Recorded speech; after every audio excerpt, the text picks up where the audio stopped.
Gracias, Antonio. Bien, antes de abrir un mini turno de palabras, por si alguien tiene alguna pregunta, quisiera también hacer algún tipo de reflexión sobre el tema que estamos dedicando hoy aquí. En primer lugar, una reflexión en positivo. Hemos logrado juntar en una mesa a prácticamente la totalidad del movimiento sindical de clase en Asturias, sabiendo y siendo conscientes de las diferencias de todos y cada uno de estos sindicatos entre ellos, porque lo decía el propio compañero José Antonio, existen diferencias, aunque la voluntad unitaria también queda reflejada en las siglas de prácticamente todos los sindicatos. Y yo creo que eso es fruto también de que hay una condición objetiva. La agresión en este momento a la clase trabajadora, a la clase obrera en el conjunto del Estado español, es tan brutal que hace removerse al conjunto de la clase y por lo tanto el movimiento sindical siente la necesidad de recuperar un elemento por lo menos de unidad de acción de cara a devolver una respuesta lo más contundente posible, y eso es la huelga general, a una agresión, como decía, tan brutal que nos viene del gobierno de la burguesía. Y nosotros los comunistas hablamos del gobierno de la burguesía y no del gobierno de Zapatero, o del gobierno socialista, o del gobierno del Partido Socialista, o del gobierno del PP, o del gobierno de... Porque estamos viendo durante demasiados años ya, con la alternancia en el poder, en el Estado español, cómo gobierno tras gobierno no han hecho otra cosa que gobernar para los intereses de la clase burguesa. Y eso es un hecho objetivo. Podemos coger la legislación laboral del final del franquismo y de los principios de esto que llaman democracia, y compararla con la que ahora tenemos y con la que sale posteriormente a esta nueva contrarreforma laboral. Y vemos cómo salíamos del franquismo recién conquistada la negociación colectiva. Y no era porque el franquismo, la dictadura sangrienta de ese general horrendo que fue Franco, fuese mejor que esta democracia de la burguesía. No es eso.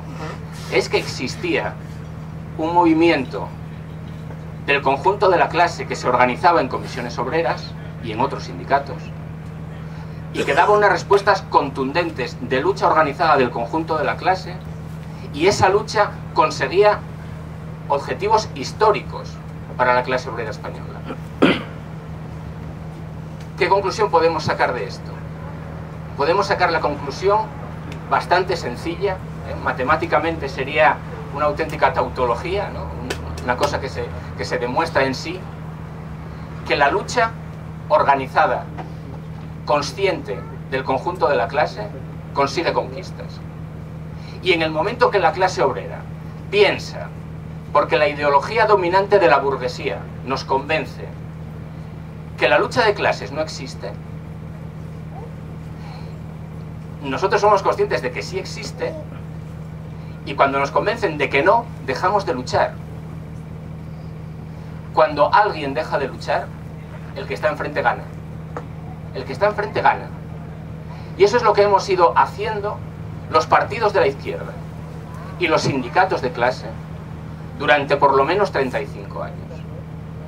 Creíamos o creímos o nos convencieron que la democracia que viene a mediados de los años 70, con una constitución que no nos gusta, pero venía rodeada de un halo de democracia para un país que había sido sumido en la más absoluta edad media durante 40 años de dictadura,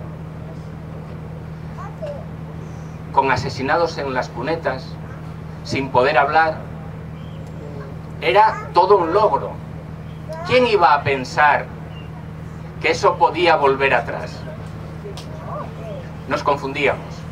Y eso es una autocrítica que las organizaciones de la izquierda en general debemos de hacer.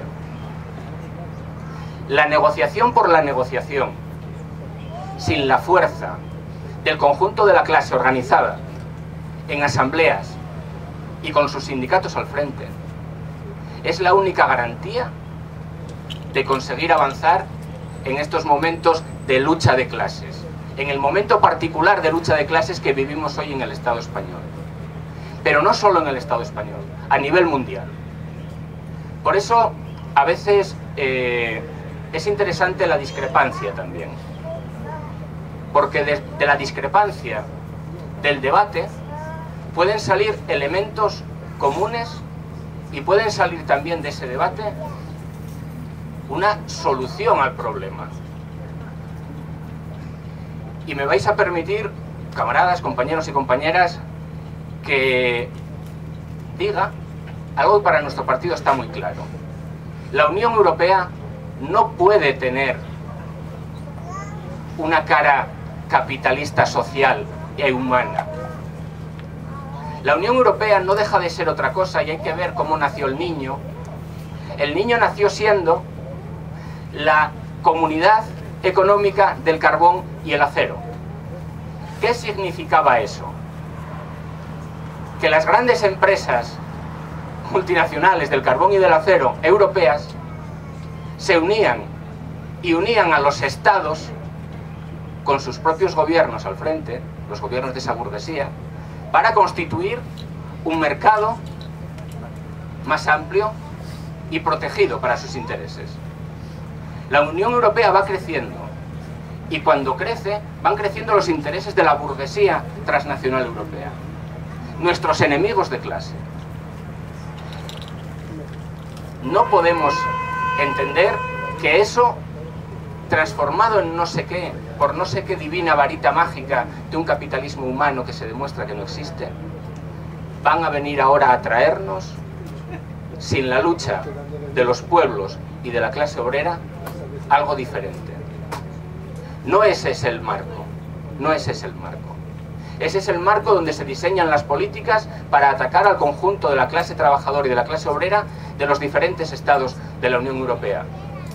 Y más allá, a través del Fondo Monetario Internacional, del Banco Mundial y de otras verdaderas internacionales del capitalismo y del imperialismo mundial, es donde se diseña que en España, en Grecia, en Portugal, en los Estados Unidos y en muchos otros países, en todos los países que están dominados por el capitalismo salvaje, que es todos, en todos ellos se nos va a reducir los salarios, se nos van a reducir las pensiones, se nos va a hacer trabajar más, se nos va a meter en el paro y en la miseria.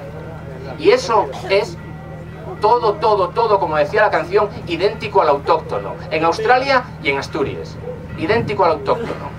Cada vez que hablamos con algunos camaradas o compañeros de otros países del mundo, estamos viendo cómo las medidas se repiten, son idénticas.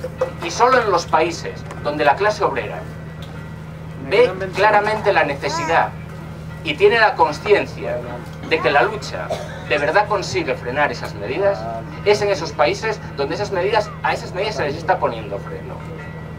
En aquellos otros países donde vamos muchísimo más atrasados en esa unidad y en esa conciencia del conjunto de la clase, es donde poco a poco nos van introduciendo medidas. Ejemplos.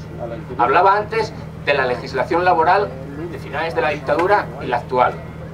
¿Alguien se acuerda de lo que era la causalidad? Era que no podían contratar a alguien de manera eventual si el puesto de trabajo era fijo. Algunos a eso nos suena ya a arqueología. Nos suena a arqueología. Bien, pues fue una conquista. Fue una conquista de los años 70. ¿Qué eran? ¿Más difíciles las condiciones de lucha antes que ahora? No se trata de dificultad, se trata del nivel y de la capacidad de alienación que tiene el sistema para convencernos de que viviendo peor vamos a vivir mejor, no sé, en el otro mundo. Yo le recordaba hace poco el libro ese de ¿por qué cree en Dios la burguesía? Yo sé muy bien por qué cree en Dios la burguesía, lo que sigo sin entender es por qué seguimos creyéndolo la clase trabajadora, ¿no?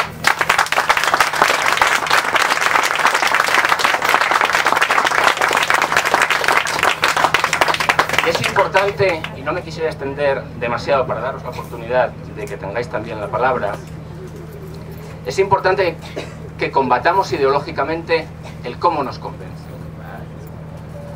Hombre, Cuando nos dicen que despedir más fácil genera empleo, bueno, yo creo que eso no nos convence a nadie. Pero cuando nos dicen que el pacto social y la paz social son un bien en sí misma, es un elemento que hay que combatir ideológicamente. ¿La paz social de quién? ¿Que tengan paz social para explotarnos tranquilamente? ¿Qué paz? ¿El que no nos defendamos a las agresiones, ante las agresiones? ¿Es esa la paz social? ¿Ese es el pacto social? ¿Es esa la colaboración de clases que desde la clase obrera tenemos que asumir como válida? Nosotros los comunistas entendemos que no.